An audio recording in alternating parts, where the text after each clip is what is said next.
Hai guys, seperti biasa di video kali ini gue kembali akan membahas beberapa berita yang sedang hangat diperbincangkan di dunia K-pop.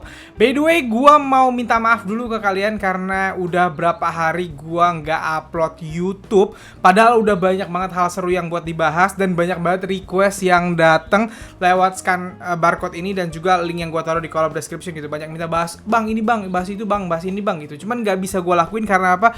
Karena gue sakit, mata gue bintitan guys, dan bintitannya gantian anjir.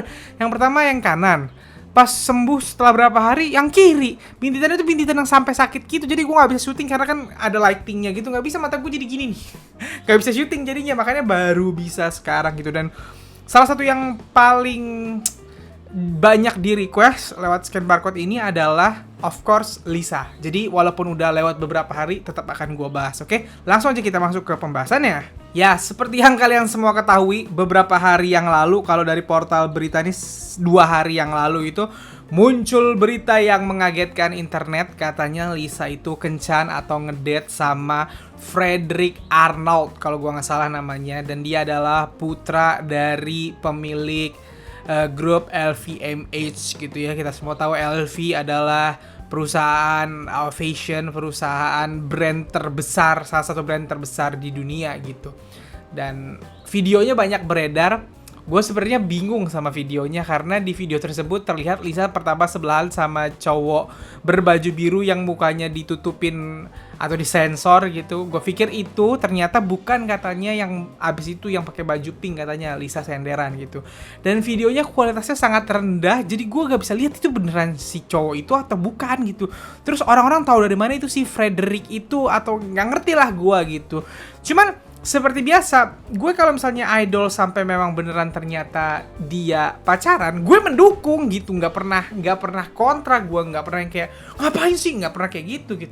Cuman gue lucu sama komentar-komentarnya gitu karena of course, sebenarnya Lisa ini kan udah sering bareng sama cowok berdua gitu ya. Dulu Lisa pernah sama Austin Butler kalau gua nggak salah, yang artis Amerika juga yang main Elvis kalau gua nggak salah ya. Terus kemarin pas nonton Bruno Mars dia berdua sama Park Bo-gum kalau gua nggak salah. Dalam artian Lisa emang temennya banyak, dia social butterfly aja kayaknya, banyak banget temen gitu. Dan termasuk sama si Frederick ini, gua kan nggak ngikutin banget si Frederick ini ya. Kalau Lisa ikut acara-acara fashion ya, siapapun yang ada di situ ya gue pikir kenalan Lisa aja gitu. Sampai akhirnya di TikTok banyak video yang lewat bahwa Lisa memang sudah sering sama si Frederick ini katanya gitu. Dan ya kalau gue jujur gue sangat mendukung kalau Lisa memang sama Frederick. Dan yang lucu adalah komentarnya, gue baca komennya di beberapa media sosial pada bilang kayak gini, ih kok Lisa mau sih sama cowok kayak gitu, kirain carinya yang ganteng. Gue yang kayak what, kata gue. Itu komen tol, Anda tol yang komen kayak gitu. Maksud gue gini ya, bro, Frederick itu bule. Kalau lo pakai standar ketampanan Korea, of course berbeda. Itu yang pertama. Yang kedua, duit si Frederick dan keluarganya bisa membuat orang yang lo bilang ganteng jadi gak ganteng, coy. Uangnya bisa bikin dia jadi terlihat sangat tampan. Bukan Lisa mata duitan. Cuman gue gede sama orang-orang yang nggak suka biasa digosipin dating sama orang lain, terus ngatain orang lainnya itu gitu. Kayak ini putra LVMH, dia CEO juga lagi katanya. Maksud gue goblok nih kata gue.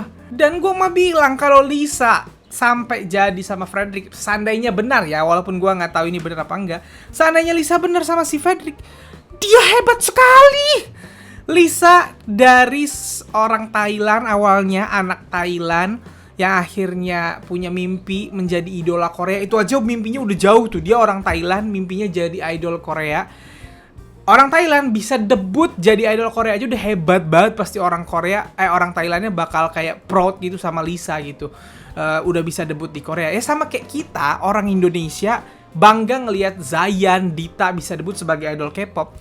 Ini Lisa bukan cuma bisa debut sebagai idol K-pop, dia jadi yang teratas. Itu udah membanggakan banget. Nah ini ketika dia jadi teratas, kalau sampai dia dilirik sama putra mahkotanya salah satu brand terbesar di dunia, ya Lisa hebat sekali gitu loh. Maksud gue kenapa orang pada itu yang paling lucu, julid ke Frederick. Maksud gue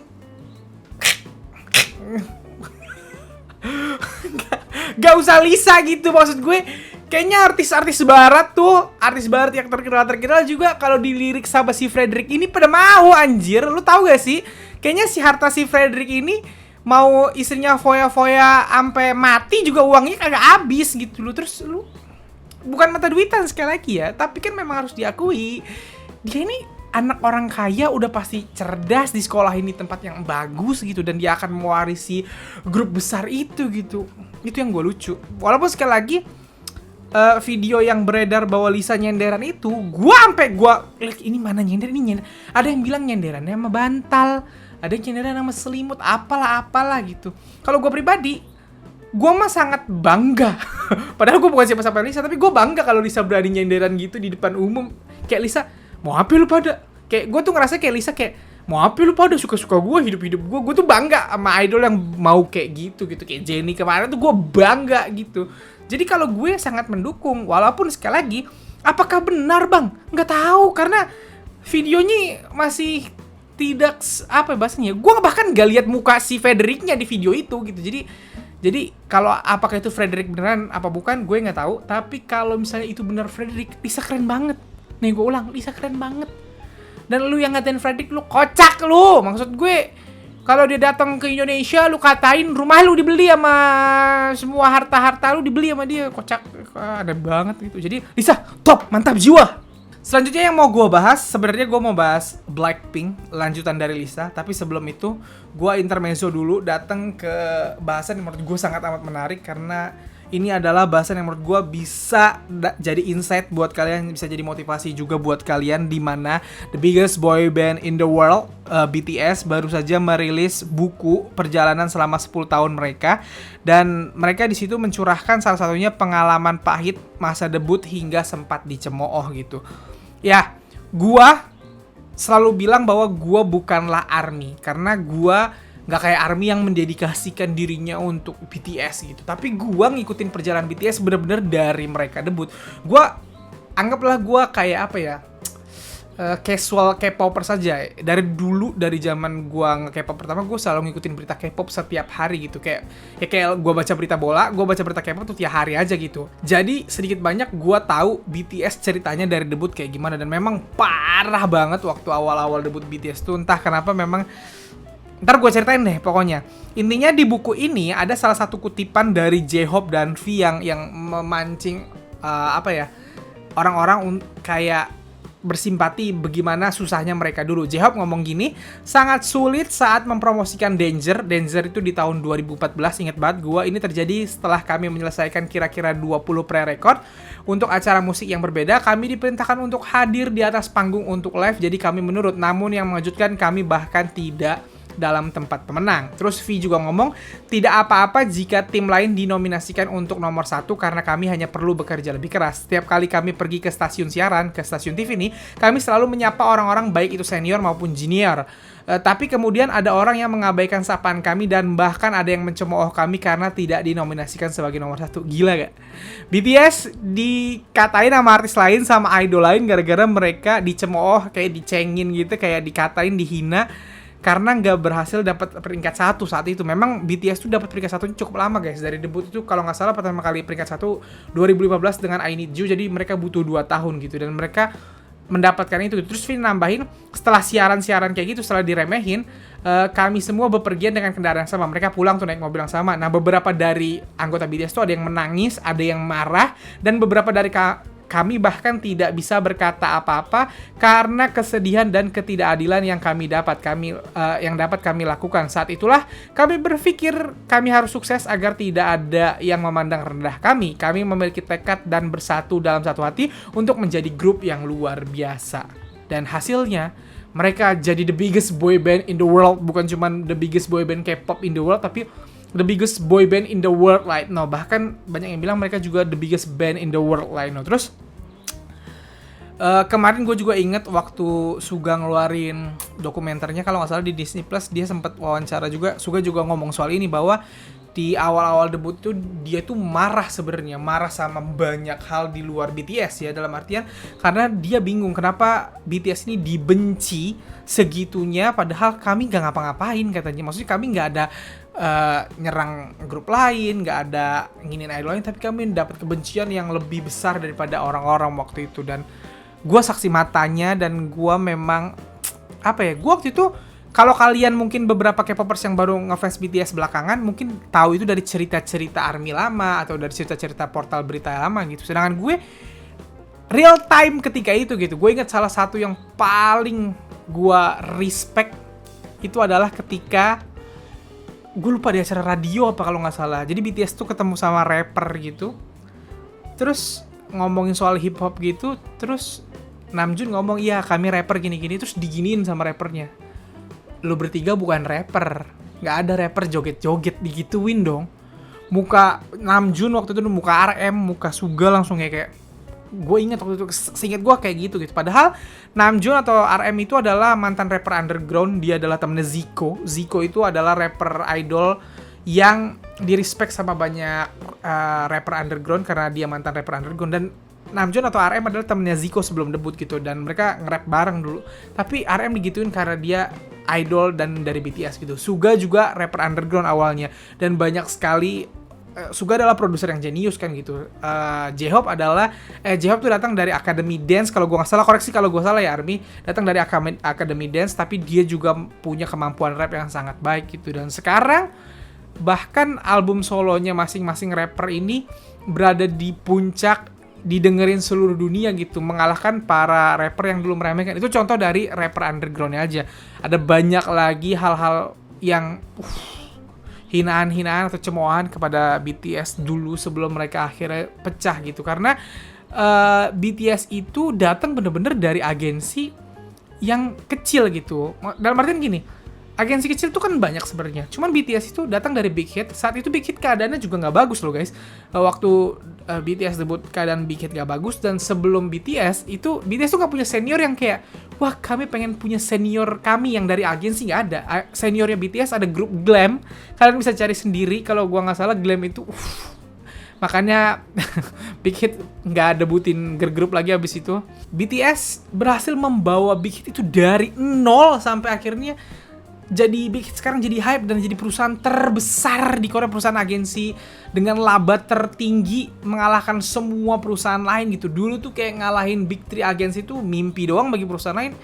BTS sendirian ngegendong perusahaannya dan BTS menembus batas. Lu bayangin mereka dinominasiin di Grammy, tampil di Grammy dong. Maksud gue itu puncaknya musisi dunia lah bahasa yang gitu. Artis K-pop dulu mah cuma mimpi doang masuk Grammy, mereka berhasil masuk nomor 1 di Billboard Hot 100, di mana artis Asia, bukan artis Korea ya, artis Asia, negara Asia itu banyak banget artis Asia. Terakhir yang nomor 1 di Billboard Hot 100 itu 60 tahun yang lalu gitu.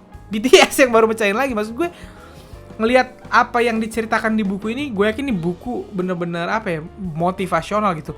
Gue selalu bilang ini, gue udah pernah ngomong ini di beberapa video gue yang dulu-dulu, bahwa boleh nggak lo nggak suka BTS? Boleh, karena selera itu kan. Kalau lo nggak suka genre musiknya atau gaya musiknya, boleh nggak lo nggak suka? Ya boleh, karena yang suka BTS pun boleh untuk nggak suka grup lain atau penyanyi lain gitu. Cuman yang nggak boleh itu adalah menghina. Tuh yang pertama, menghina siapapun itu nggak boleh. Yang kedua, yang nggak boleh itu adalah denial apa yang dicapai BTS gitu.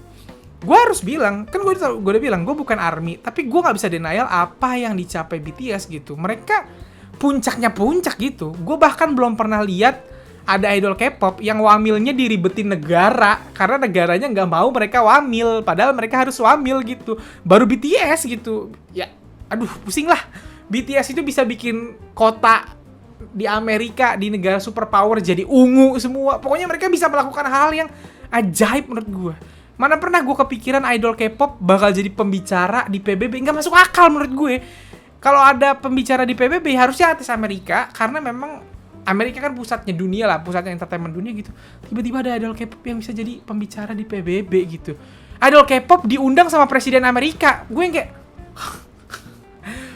maksud gue apa yang dicapai BTS tuh bahkan gak pernah ada di mimpi gue sebagai K-popers dulu. Dulu ketika gue pertama jadi K-popers, Gen 2 gede banget menurut gue. Kalaupun ada yang bisa melebihin Gen 2, ya paling sampai gue ada standar tertentu lah, sampai sini gitu. BTS tuh udah sampai langitnya. Gue yang kayak aneh bener ini dunia gitu. Bahkan sekarang kalau lu di Amerika kan lama jadi pop culture. Kalau lu tanya ke bapak-bapak, ibu-ibu atau anak-anak kecil ya, tanya artis Amerika, tanya BTS, gue yakin mereka lebih tahu atau lebih sering dengar BTS gitu daripada artis-artis Amerika. Segila itu BTS. Gue ke bocil-bocil, tahu artis ini nggak dari Amerika? Tahu artis ini nggak tahu.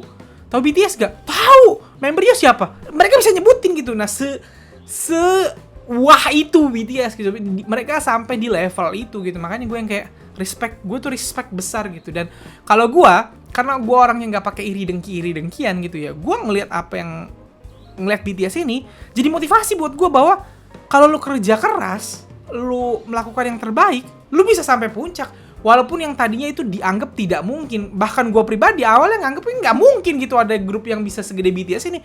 Jadi ada kayak BTS gitu. Makanya kalau buat gue itu jadi motivasi buat gue pribadi bahwa San, lu nggak usah nyerah gitu. Karena BTS sudah nyontohin. Nggak cuma BTS ya, bias gue pun Big Bang dari agensi kecil tadinya. YG itu sebelum gara-gara Big Bang, sebelum jadi agensi besar, Big Bang tuh yang narik mereka jadi agensi besar. Tadinya agensi kecil juga gitu. Gue suka Cristiano Ronaldo, gue suka Lionel Messi. Maksudnya gue suka orang-orang yang kayak gini nih, yang mereka bener-bener dari awal, dari bawah berusaha sekuat tenaga sampai di puncak. Itu memotivasi banget buat gue gitu. Makanya gue bahas di sini karena semoga ini memotivasi kalian, walaupun kalian bukan fansnya BTS ya, walaupun lu bukan K-popers, bahkan kalau lu nonton inilah salah satu bentuk motivasi yang bisa membuat kita kayak terinspirasi untuk makanya hidup jangan nyerah. Karena salah satunya ya lu ngeliat BTS, BTS bisa kok mereka dengan berjuang padahal awalnya nggak ada privilege gitu. Nah itu sih dari gue gitu. Dan untuk BTS sekali lagi keren banget, mantap. Dan terakhir berita yang gue bahas, ini adalah berita yang sangat mengejutkan gue malam ini di saat gue syuting. Tiba-tiba muncul berita dari portal wowkeren.com yang berjudul Jennie dirumorkan hengkang, Rose Blackpink kemungkinan bertahan di YG. Ya, gue kaget baca berita ini karena beberapa minggu terakhir kan beritanya Blackpink kemungkinan perpanjang terus gitu. Tiba-tiba ada berita ini dan cocokologinya ngehe banget nih menurut gue, karena yang memberitakan ini adalah, atau yang membahas ini pertama adalah akun media besar di Cina, di Weibo-nya Cina gitu. Katanya Jennie nggak akan perpanjang kontrak dengan YG setelah konser Born Pink ini berakhir gitu. Dan itu sampai didapat penonton dan juga dibahas sampai pokoknya view konten tersebut sampai 140 juta lebih di Cina gitu ya. Dan kaget dong gitu. Dan banyak yang bilang ke gua bahwa itu katanya yang ngomong Saseng dari Cina bang, Saseng dari Cina suka bener karena mereka ngikutinnya gila-gilaan gitu. Gue yang kayak apa ini kata gue jadi deg-degan gitu kan. Terus tiba-tiba ada followers gue yang bang lihat IG story-nya Jennie yang terbaru dah. Terus gue lihat kan IG story pas gue bikin ini ya, Jennie tuh bikin IG story ini dengan caption akhir yang sesungguhnya. Gue yang kayak apa nih kata gue langsung deg-degan gitu. Walaupun berita kemarin bahwa katanya Blackpink masih akan nambah konser encore-nya gitu. Cuman gue kaget, ini gimana sih gitu. Dan dari berita tadi juga kalau tadi dari media Tiongkok katanya Jennie bakal keluar, media Malaysia tiba-tiba juga memberitakan bahwa katanya Rose yang akan perpanjang kontrak sama Blackpink, sementara si Jisoo katanya sedang mencari agensi lain, dan si Lisa katanya masih dalam tahap diskusi dengan YG gitu. Nah itu beritanya, itu rumornya yang bikin gue deg-degan, bikin gue kaget, bikin gue shock. Karena gue nggak expect, tapi sekali lagi cocokologinya kok jadi kayak benar gitu. Gue masih berharap Blackpink akan terus perpanjang gitu, atau misalnya kalau keluar bareng-bareng tapi tetap Blackpink gitu, kayak icon gitu maksud gue. Tapi kalau misalnya mereka pecah-pecah itu yang gini ya, kalau mereka pecah-pecah maksudnya dalam artian Jennie keluar dari YG, misalnya Jisoo keluar, anggaplah Rose sama Lisa bertahan gitu, ya Blackpink-nya akan tetap ada, tapi kemungkinan comeback-nya akan sangat susah karena pasti jadwal mereka udah susah untuk disatuin. Karena kan kalau misalnya masih di bawah YG bisa ngatur nih bahwa ini ambil urusan sendiri-sendiri, ambil kerjaan sendiri-sendiri, tapi di bulan segitu mereka akan comeback. Jadi di bulan segitu jadwal mereka dikosongin sama YG khusus untuk comeback gitu. Tapi kalau udah beda-beda agensi, nyatuinnya udah susah karena udah beda kepala nih, udah bukan satu agensi gitu. Itu yang gua kaget gitu. Dan Jujur kalau gue sedih nggak? Pasti sedih kalau sampai Blackpink nggak bareng-bareng seagensi lagi gitu, karena akan susah untuk comebacknya. Tapi gue selalu tipe fans yang penting kebahagiaan idola gue gitu. Idola gue pokoknya apa yang mereka mau harus terjadi gitu berdasarkan kemauan mereka. Kalau gue kayak gitu orangnya. Jadi gue pasti akan ya nggak sampai gimana ketika akhirnya mereka tidak perpanjang kontrak gitu. Cuman selama ini gue mikirnya mereka lebih kuat ke perpanjang kontrak karena tanda-tandanya kayaknya mereka bakal perpanjang gitu. Kalau gue tadinya berpikir seperti itu gitu. Nah kalau dari berita ini, kalau sampai Jennie stop, alasannya apa bang? Bisa jadi kemungkinan terbesar, atau karena alasan Jennie keluar dari YG misalnya, alasannya adalah Jennie nggak mau lanjut jadi idol gitu. Dia mau nikmatin hidupnya aja. Udah 7 tahun ini dia kerja banting tulang. Terus ya jadi idol kan di-hate mulu, ngapa-ngapain di-hate gitu. Kayak capek banget jadi idol, tuntutannya banyak. Bisa jadi kayak capek lah gue udah 7 tahun. Habis ini mau santai-santai lah gue. Bisa jadi kan gitu. Dia cuma mau jadi bintang iklan doang, atau jadi model brand-brand doang, atau dia udah kan kemarin udah main The Idol, dia mau jadi aktris di Amerika doang, ngeluarin lagu sesekali doang. Bisa jadi seperti itu. Jisoo katanya kan tadi rumornya sedang mencari agensi baru. Kalau menurut gua kalau sampai benar, kemungkinan Jisoo akan mencari agensi khusus acting.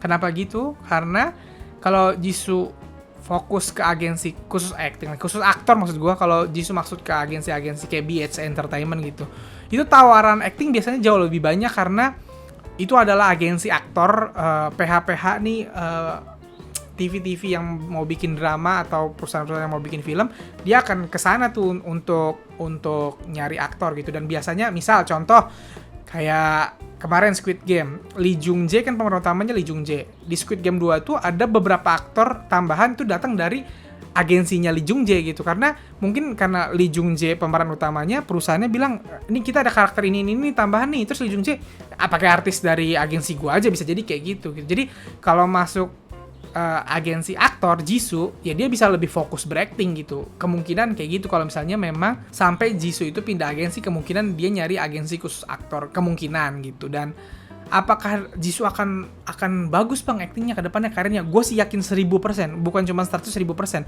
Karena gue udah lihat kemarin waktu di Snowdrop kan. Maksud gue berkali-kali, kalau kalian lihat review gue kemarin, gue berkali-kali bilang bahwa kaget gue ngelihat debut dramanya Jisoo sebagai pemeran utama, karena gue pikir dia akan main ke drama receh, di drama yang receh-receh, yang ringan-ringan, taunya langsung drama berat yang memaksa dia untuk mengeluarkan acting yang berat gitu. Maksud gue hebat banget, Jisoo berani banget untuk debut kayak gitu. Dan ketika Jisoo udah berani debut dengan drama seperti itu, ya udah nggak ada rasanya lagi nanti ke depannya. Maksudnya karakter apapun bisa dia kunyah lah bahasanya gitu, kalau bahasa actingnya gitu bisa dia cerna, karena dia aja udah debut bukan pakai receh-receh. Biasanya kalau yang aktor debutnya drama receh, pas dia tiba-tiba ke drama berat, dia kesulitan tuh. Aduh ini drama berat banget, karakternya berat gitu. Kalau Jisoo udah mulai dengan karakter yang sangat berat, di Snowdrop aja dia banyak nangis anjir gitu. Maksud gue, jadi kalau ditanya kalau Jisoo fokus acting, kira-kira karirnya bakal gimana? Bakal gede banget sih menurut gue. Percaya sama gue gak kaget 3, 4, 5 tahun lagi dia udah bersaing di Best Actress, di Baeksang gitu, untuk drama maupun film gitu. Jadi sangat masuk akal. Nah, untuk Rose sama Lisa seperti apa? Gue gak ngebaca. Kalau tetap sama YG ya tetap seperti Lisa sebenarnya di bawah YG. Ya walaupun gue tahu ada banyak bling yang gak suka juga dengan treatment YG ke Lisa, tapi harus diakui kayak kemarin lagu Money Lisa pecah berantakan. Streamingnya udah sampai kemarin gue bahas sampai 800 juta sebagai artis solo gitu. Maksudnya YG memang bisa ngasih, lebih tepatnya Teddy sih. Teddy memang style musiknya Teddy ke Lisa tuh fit in banget gitu. Rose pun dengan Underground kemarin, ya lo tau Underground dengan Gone, dimana Rose bisa debut solo dengan style dia banget, anak band banget kan dia gitu. Jadi ya bisa fit in lah gitu. Tapi gue sekali lagi, gue sih berharap mereka berempat itu perpanjang kontrak di YG, atau kalau cabut empat-empatnya, pindah ke agensi baru empat-empatnya, atau bikin agensi sendiri gitu. Maksud gue supaya tetap schedule-nya diatur oleh satu perusahaan yang sama, supaya kalau mereka mau comeback even 2 tahun sekali, 3 tahun sekali gak apa-apa, bodo amat gue. Yang penting mereka masih Blackpink, dan ketika mau comeback itu gampang ngaturnya. Karena kalau udah beda-beda agensi, sekali lagi gue bilang ya, ngatur jadwalnya udah susah banget guys, karena udah beda perusahaan gitu.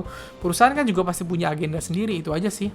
Dan berita ini cukup bikin gue shock dan cukup bikin gue sedih, agak sedih sebenarnya. Tapi di balik kesedihan gue selalu, pokoknya kebahagiaan idola gue lebih di atas kalau gue kayak gitu orangnya gitu. Itu aja sih dari gue.